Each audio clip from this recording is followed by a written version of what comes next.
Welcome back. In this video, we'll talk about Bordetella pertussis. Bordetella is a gram-negative bacteria that can produce the pertussis toxin, and it infects the patient in three stages. The catarrhal stage, which lasts about 15 days. During this period, the patient will have low-grade fever and very mild respiratory symptoms. And then the patient will develop the paroxysmal phase, which lasts anywhere from 15 to 30 days.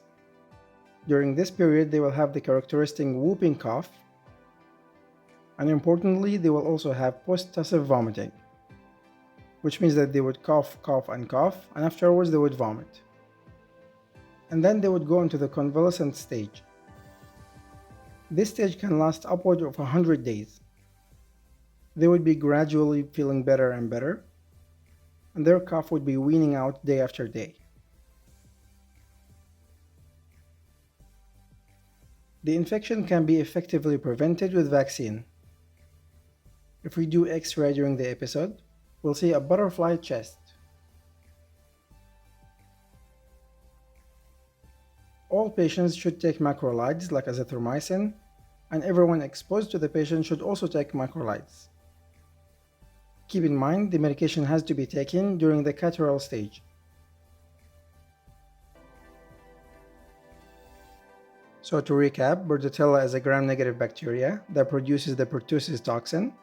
The patient goes through three stages: the catarrhal stage for 15 days, and they will have mild flu symptoms; the paroxysmal stage for 15 to 30 days, and they will have the intense coughing; and then the convalescent stage, which they will have chronic cough. The hallmarks are whooping coughing and post-tussive vomiting. The patient has to take macrolides during the first stage.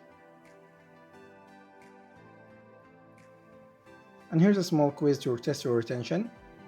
Which stage has the whooping cough?